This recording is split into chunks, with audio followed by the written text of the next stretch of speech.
تركستان الشرقية الحرة هي محطة إذاعية دولية غير ربحية، أسست من قبل مؤسسة البث الأيورية في هولندا.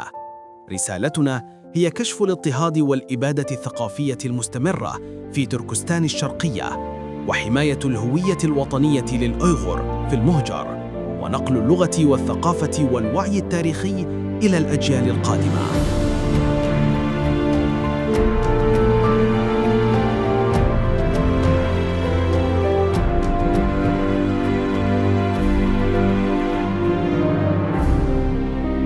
هذه الإذاعة ليست مجرد بث، إنها صوت أمة.